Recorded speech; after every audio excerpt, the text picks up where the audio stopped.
Good day, everyone! And good day to you, Ma'am Raquel. We are the second group presenter in your subject Art Appreciation. So, we are here today to tackle about the elements of visual art and the principles of design.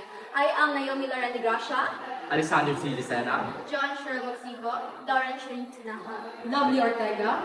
Alexia Oracion, and now we're about to start our report. Visual art. Visual art is creative forms seen through sight, categorized into 2D and 3D. So using shared elements like color, line, shape, and texture. These are applied through principles that guide artistic composition. For the first one is the contrast. So it is the noticeable difference between elements that makes part of an artwork stand out. For an example here, when a bright red object is placed against a dark background, our eyes are naturally drawn to it, and that is contrast in work. And for the second one is the unity. Unity is the harmonious arrangement of elements to create a sense of oneness in a composition.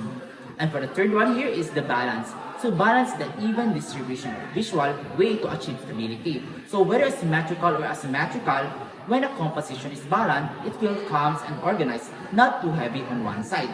And for the fourth one is the emphasis. So emphasis is the technique of making one part of the artwork more noticeable to draw attention. It is achieved by making one part of the design more noticeable than the rest through size, color, contrast, or placement. And that is the emphasis. And for the fifth one is the variety. So the use of different elements to add interest and avoid monotony in a design. And for the sixth one is the movement. So the arrangement of elements to guide the viewer eyes across the artwork.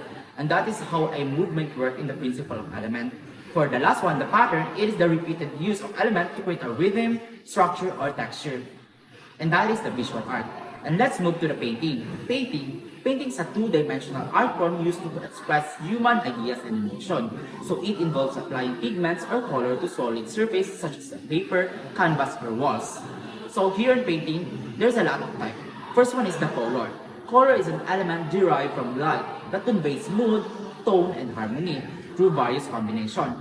For the second one is the tone, the lightness or darkness of a color that add depth, contrast, and emotion. And that is how tone is important in a painting. For the third one is the line. So line is a series of connected points that vary in form and direction to express meaning or motion. So different types of line may convey different meaning. So like for example, a horizontal line usually suggests a calmness, while the vertical line may convey strength, and the diagonal line create an impression of action, while the curved line create an expression of gradual change of direction, and circular line may pertain an abrupt change of direction. Next is the shape and form. So shape basically describes what an object looks like, such as is it circle, rectangle, or square. So there are two kinds of shape. One is the geometric shape and natural shape. So geometric shapes are those that have uniform measurement and do not usually appear in nature. So it is often used in math or design. So for example are circles, squares, or rectangles. The next is natural shape. So natural shapes are those that are associated from the nature, like plants and animals. So example, ani is a mushroom. So it is naturally shaped by nature.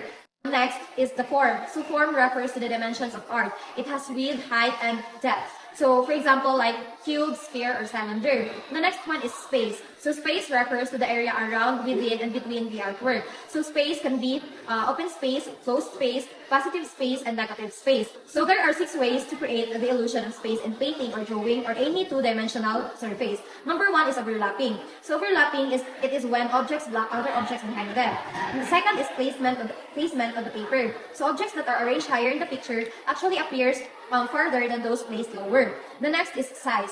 So to achieve the effect of farther images, objects must be smaller. The fourth one is details. So near objects need more details. Further objects need lesser detail. The fifth one is the color and value. So cooler and brighter color tend to recede visually, creating the illusion of distance, while warmer or darker colors makes objects appear closer. And the next one is perspective. So we're down to the last element of painting, the texture. So it is how something feels or looks like, how it would feel if you could touch it. So artists use texture to make paintings look more real or interesting. So there are 3 kinds of texture. The first one is tactile texture. From the word itself, tactile, these are textures that can be touched or feel. The next one is artificial texture. So artists intentionally manipulate the surfaces to produce a textured effect. For example, is impasto painting. So artist applies thick layers of oil or acrylic paint into the canvas. The next one is visual texture. So the surfaces or patterns in an image that give the illusion of a tactile quality through sight alone. So for example, is the appearance of a rough tree branch in a photography. So in this way, you can imagine how the surface would feel bisag imo ra siyang ginatan-aw. Now let's talk about sculpture. Sculpture is a 3D form of art. Unlike 2D arts that you can only draw on flat surfaces, this 3D form of art is characterized by its tangible presence and ability to occupy physical space. Sculptures can be created through various models such as carving, modeling, casting, and assembling, using materials like stone, metal, wood, clay, and even found objects. There are 4 types of sculpture. Relief, the first one, relief sculpture. This is where the sculpture is carved in a flat surfaces. The second sculpture is the freestanding sculpture. This is a sculpture that carved by standing and it uses the ground or its base to support the weight of it. The third one is the kinetic sculpture. It is similar to freestanding sculpture as it stands on its base itself. But this kinetic sculpture, it can move through water, electricity, or wind. The fourth one is the assemblage sculpture. It is a found object or things that we think is useful to create an artwork. Next is the elements of sculpture. So first one is the space. So space, once again, is the space, is the area above, below, or within the artwork. The next one is the line. So it is like the edges or borders that shows the shape of the sculpture. The next one is plane. So plane is a flat, smooth surface that is part of the sculpture. For example, are the plywoods, cardboard, or plastic sheets. Fourth one is the volume and mass. So volume is the size, bulk, and dimensions of the objects, while mass is how heavy the sculpture feels. So for example, is the stone. So stone is it has a mass and a volume. The fifth one is the shape. So shape is the outline of the sculpture. The sixth one is the value. So refers to how light or dark a surface appears. The seventh one is the texture. So it is how the objects feel or the surface quality of an object. The eighth one is the color. It refers to the actual color of the sculpture. Architecture. Architecture is the process of planning, designing, and constructing buildings and other physical structures. So, in short, architecture is both an art and science of designing and building structures that shapes spaces that are both functional and meaningful. So, we have 3 kinds of architecture. One is interior design, second is landscape architecture, and third is the urban/city planning. The principles of design explains how the elements in an artwork are arranged together to create different effects. However, these are not strict rules. An artist can choose whether or not to follow them. They simply serve as guidelines to help achieve various effects in an artwork. These principles are often connected and may overlap, as using one usually depends on the other. First is unity. Unity is achieved by combining and repeating similar elements to create harmony, balance, and consistency. Next is rhythm. Rhythm is achieved by repeating elements to create a sense of movement and flow in an artwork. And next is balance. It refers to the feeling of visual equilibrium of the elements. It is how all parts of an artwork seem evenly arranged so that nothing feels too heavy or too light. There are 3 types of balance. First is symmetrical. It means that both sides of an artwork have the same elements or image in opposite position. It's like a mirror image. What you see on the other side can also be seen on the other side. Example, the 2 flowers on each side are nearly identical, which makes an artwork feel very organized. And next type is asymmetrical. Here, the 2 sides are not identical, but they still look like balance because of contrast. Example, the dark figure on the right side is balanced by the empty and the curtain on the left side.